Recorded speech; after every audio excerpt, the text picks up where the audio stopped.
اسلامی سال کے اندر 2 مہینے بہت ہی بڑی شان والے عطا فرمائے ہیں۔ اسلامی سال کا آغاز ہوتا ہے محرم سے۔ محرم اسلامی سال کا پہلا مہینہ ہے، صفر دوسرا مہینہ ہے، ربیع الاول یہ تیسرا مہینہ ہے۔ تو ربیع الاول کو اللہ تعالیٰ نے بہت ہی مبارک والا بنایا کہ اس کے اندر اللہ تعالیٰ نے اپنے محبوب حضرت محمد مصطفیٰ صلی اللہ علیہ وسلم کو اس دنیا کے اندر آنے کا شرف عطا فرمایا۔ آقا صلی اللہ علیہ وسلم کی ولادت باسعادت کا مہینہ ہے، اس وجہ سے بڑا ہی برکت والا مہینہ ہے۔ سال کے اگر 2 حصے کیے جائے 6 مہینے، تو پہلے 6 مہینوں کے اندر جو تیسرا مہینہ ہے یہ آقا صلی اللہ علیہ وسلم کی ولادت کا مہینہ ہے۔ محرم، صفر، ربیع الاول، چوتھا ہے ربیع الثانی، پانچواں ہے جمادی الاولی، چھٹا ہے جمادی الاخری۔ یہ 6 مہینے ہو گئے۔ اگلے 6 مہینوں کا جو آغاز ہوتا ہے وہ رجب سے ہوتا ہے۔ رجب پہلا، شعبان دوسرا اور رمضان المبارک تیسرا مہینہ۔ رمضان المبارک کے اندر اللہ رب العزت نے لا ریب کتاب، ہدایت والی کتاب کو نازل فرمایا۔ اللہ تعالیٰ نے ارشاد فرمایا شہر رمضان الذی انزل فیہ القرآن۔ یہ رمضان کا ایسا مہینہ ہے جس کے اندر اللہ تبارک و تعالی نے قرآن مجید کو نازل فرمایا۔ اسلامی سال کے مہینوں میں پہلے 6 مہینوں کے اندر تیسرے مہینے کے اندر آقا صلی اللہ علیہ وسلم کی آمد، اور دوسرے 6 مہینوں کے اندر جو تیسرا مہینہ بنتا ہے اس کے اندر قرآن مجید کا نزول۔ اللہ تعالیٰ نے سارا قرآن مجید رمضان المبارک کی لیلۃ القدر کے اندر نازل فرمایا لوح محفوظ سے۔ پھر اللہ تعالیٰ نے تھوڑا تھوڑا کر کے پھر اس دنیا کے اندر اللہ تعالیٰ نے قرآن مجید کو اتارا۔ آقا صلی اللہ علیہ وسلم کی ذات بھی اعلیٰ، اور آقا صلی اللہ علیہ وسلم پہ اترنے والی کتاب لا ریب کتاب وہ بھی اعلیٰ۔ جس مہینے کے اندر آقا صلی اللہ علیہ وسلم کی آمد ہوئی، ولادت و سعادت ہوئی، وہ مہینہ بھی اعلیٰ، اور جس مہینے کے اندر لا ریب کتاب کا نزول ہوا وہ مہینہ بھی اعلیٰ۔ اللہ تعالیٰ نے بے شمار نعمتوں سے مالا مال فرمایا ہمیں۔ اگر ہم اپنے جسم کے اندر غور کریں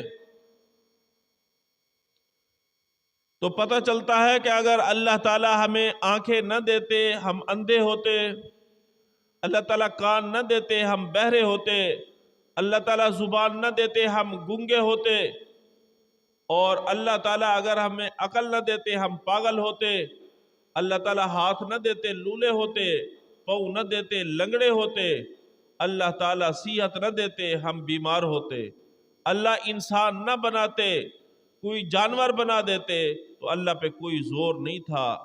اللہ کا احسان ہے کہ اللہ نے 18,000 مخلوقات میں سے ہمیں انسان بنایا۔ پھر انسانوں کی 2 قسمیں، بعض ایمان والے بعض بغیر ایمان والے، اللہ تعالیٰ نے ہم سب کو ایمان والا بنایا۔ یہ اللہ کا بہت بڑا احسان۔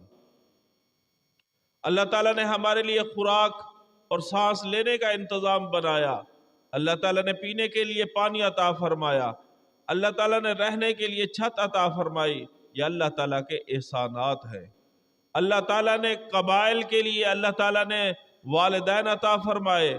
اللہ تعالیٰ نے آگے نسب کو باقی رکھنے کے لیے اولاد عطا فرمائی۔ اللہ تعالیٰ کے بے شمار احسانات ہیں، لیکن اللہ نے یہ سارے احسانات فرما کر کبھی احسان جتلایا نہیں کہ میں نے تمہیں روشنی کے لیے سورج دیا، رات کو سونے کے لیے مدھم روشنی کے لیے چاند دیا۔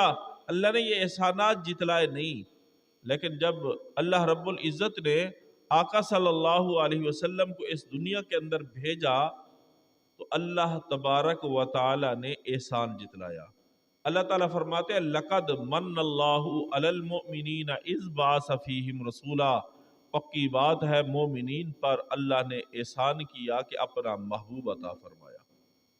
تو آقا صلی اللہ علیہ وسلم کو اس دنیا کے اندر بھیج کر اللہ تعالیٰ نے ہم پہ احسان جتلایا کہ یہ تمہارے اوپر احسان ہے، کیونکہ پہلے انبیاء یہ تمنا کرتے چلے گئے کہ کاش ہم آخری پیغمبر کے امتی ہوتے۔ اللہ تعالیٰ نے مجھے آپ کو یہ شرف بن مانگے عطا فرمایا، یہ اللہ کا احسان عظیم ہے۔ اور آقا صلی اللہ علیہ وسلم اس دنیا میں تشریف لائے،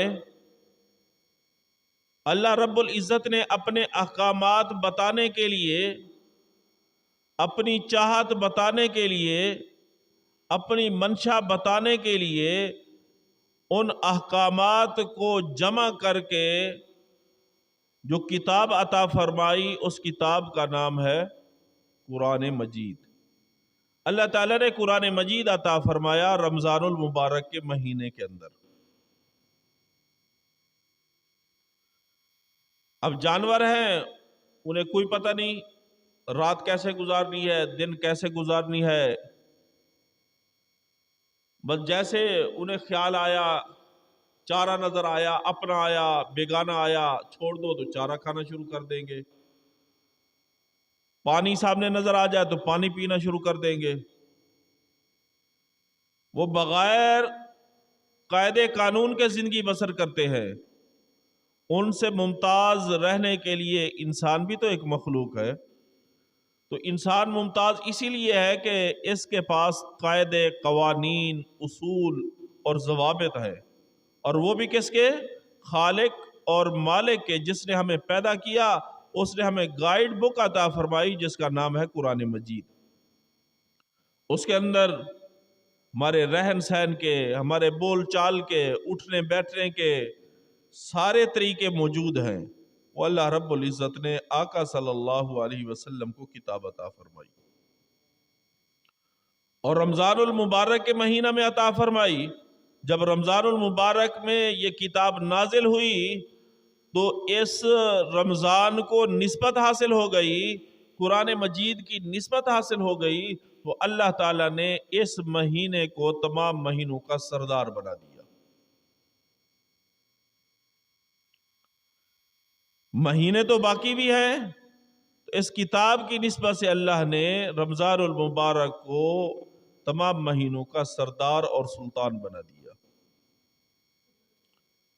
کہ عام حالات میں جو ہم نیکی کرتے ہیں، ایک نیکی اگر وہی نیکی رمضان المبارک میں کی جائے تو اللہ تعالیٰ اس کا اجر 70 گنا بڑھا دیتے ہیں۔ جب رمضان کی آمد شروع ہوتی ہے تو اللہ تعالیٰ جہنم کے دروازے بند کرا دیتے ہیں، اسے تالے لگا دیتے ہیں، شیاطین کو جکڑ دیتے ہیں، قید فرما دیتے ہیں۔ اللہ تعالیٰ جنت کے سارے دروازے کھول دیتے ہیں اور جنت کو خوشبوؤں کے ساتھ معطر کر دیا جاتا ہے، جنت کی زیب و زینت کر دی جاتی ہے۔ اللہ تعالیٰ یہ سیزن عطا فرماتے ہیں کہ اگر بندہ 11 مہینے غفلت میں رہا، سستی میں رہا، اپنے رب سے تعلق کو نہ جوڑ سکا، کوئی سستی کاہلی ہو گئی، تو یہ ایسا سیزن ہے کہ اللہ رب العزت آسمان دنیا پہ تشریف لاتے ہیں اور اللہ تعالیٰ کی طرف سے اعلان ہوتا ہے کوئی بیماری سے صحت مانگنے والا، میں اسے صحت عطا فرماؤں، ہے کوئی گناہوں سے معافی مانگنے والا کہ میں اسے معاف کر دوں، ہے کوئی رزق مانگنے والا میں اسے رزق عطا کر دوں، ہے کوئی غموں کے اندر نڈھال کہ میں اس کے غموں کو دور کر دوں۔ اللہ تعالیٰ کی جانب سے یہ اعلانات ہوتے ہیں اور اللہ تعالیٰ کی رحمت بارش کی طرح برستی رہتی ہے۔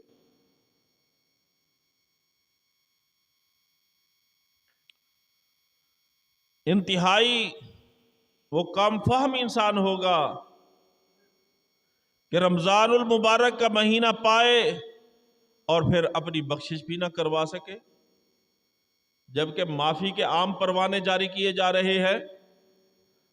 ہر روز افطاری کے وقت 60,000 لوگوں کی بخشش کی جاتی ہے، ایک روایت میں ہے 1,00,000 بندے کی بخشش کی جاتی ہے۔ ہر روز بخشش کا سلسلہ جاری ہے، اور اللہ تعالیٰ نے پھر افطاری کا کتنا اجر رکھا؟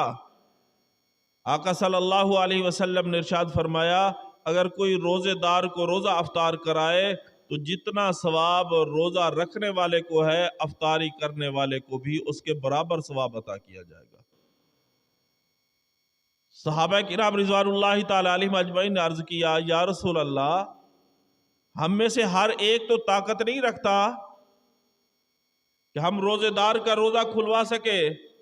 آقا صلی اللہ علیہ وسلم نے ارشاد فرمایا، من فطر بتمرۃ، جس نے ایک کھجور کے ساتھ روزہ کھلوا دیا اس کو بھی روزہ رکھنے والے کے برابر ثواب ہے، جس نے پانی کا ایک گھونٹ پلا دیا اس کو بھی روزہ رکھنے کے برابر ثواب ہے۔